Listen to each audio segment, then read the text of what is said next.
श्री शिवाय नमस्तुभ्यम। हर हर महादेव।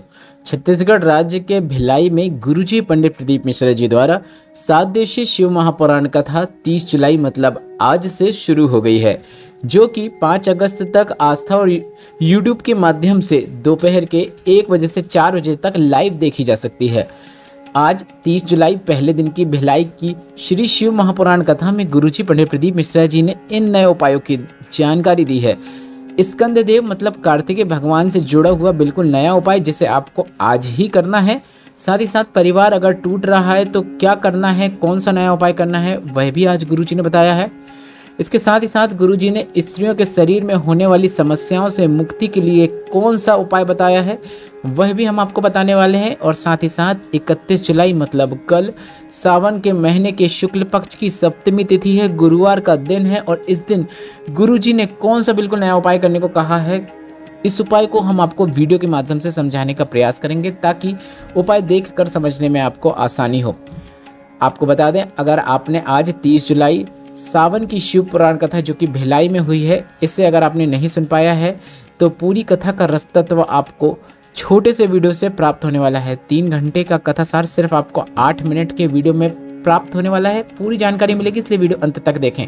बढ़ते हैं आज की कथा की पहली विशेष जानकारी की ओर। कथा शुरू होते ही गुरुजी ने कहा, आज सावन के महीने की स्कंद षष्ठी है और यह साल में एक बार ऐसा दिन सावन के महीने में ही आता है।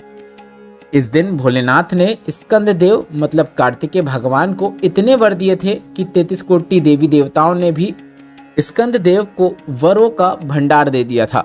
बढ़ते हैं आज की कथा की दूसरी विशेष जानकारी की ओर। गुरुजी ने कहा, कहते हैं आज के दिन भगवान शिव का नाम का स्मरण किया जाए या फिर किसी मंत्र का जाप जैसे नमः शिवाय या फिर ओम नमः शिवाय या फिर हर हर महादेव या फिर श्री शिवाय नमस्तुभ्यम, यह किया जाए तो स्कंद भगवान के साथ साथ भोलेनाथ का आशीर्वाद आपको प्राप्त होता है। आज के दिन स्कंद भगवान के चरित्र का स्मरण करना चाहिए, मतलब कार्तिकेय भगवान का स्मरण करना चाहिए। ऐसे में भी आपको भोलेनाथ के साथ साथ कार्तिकेय भगवान की भी आपको कृपा प्राप्त होती है और जीवन से जितने भी दुख तकलीफ कष्ट चल रहे हैं, अटके हुए कार्य चल रहे हैं, वह पूर्ण होते हैं, समस्याएं आपके जीवन से दूर होती हैं। बढ़ते हैं आज की कथा की तीसरी विशेष जानकारी की ओर।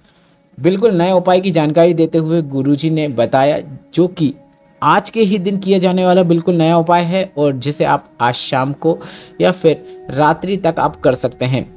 परिवार का कोई ऐसा सदस्य है जो रूठ गया है, जिसके कारण विवाद बहुत चल रहा है, परिवार टूटने की कगार में आ गया है, तो ऐसे में आपको आज के दिन मतलब 30 जुलाई को ही एक नया और आसान उपाय करना है।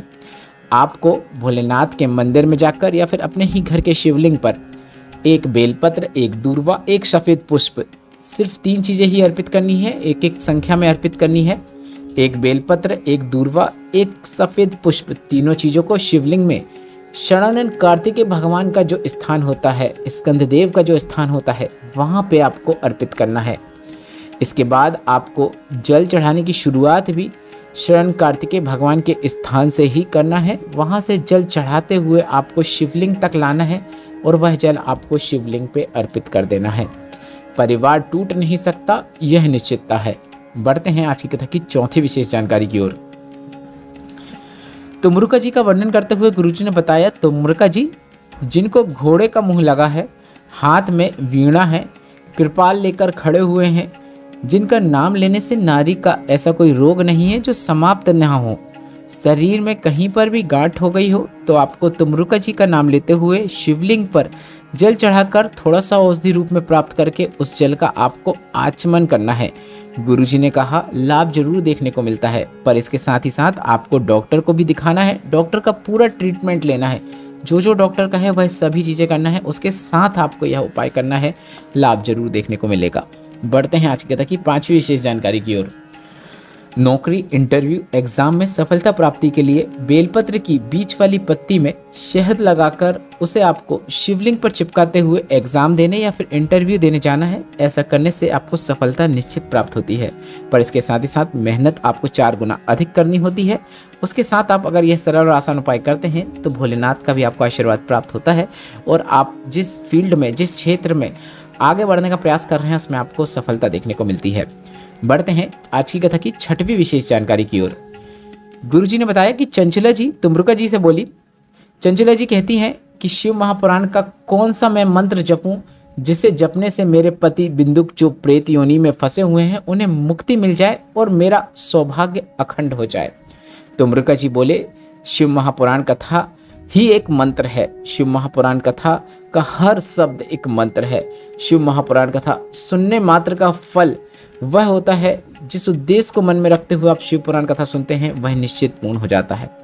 बढ़ते हैं आज की कथा की 7वीं विशेष जानकारी की ओर, और यह उपाय भी आपको सावन सप्तमी मतलब कल 31 जुलाई को करना है। गुरुजी पंडित प्रदीप मिश्रा जी ने पिछली शिव पुराण कथा में यह बिल्कुल नए उपाय की जानकारी दी है। इस उपाय को करने के लिए आपको 7 समी पत्र की आवश्यकता होगी। 7 समी पत्र वाला यह बिल्कुल नया मनोकामना पूर्ति रोग मुक्ति उपाय है, जिसे आप 31 जुलाई या फिर सावन के महीने में किसी भी दिन कर सकते हैं। आपको 7 स्थानों पर शमी पत्र को अर्पित करना है। 7 स्थान कौन कौन से हैं आप वीडियो में देखकर समझ सकते हैं। सबसे पहले आपको शिवलिंग में माता अशोक सुंदरी के स्थान पर एक शमी पत्र अर्पित करना है। इसके बाद दूसरा शमी पत्र आपको शिवलिंग में गणेश भगवान का जो स्थान होता है वहां अर्पित करना है।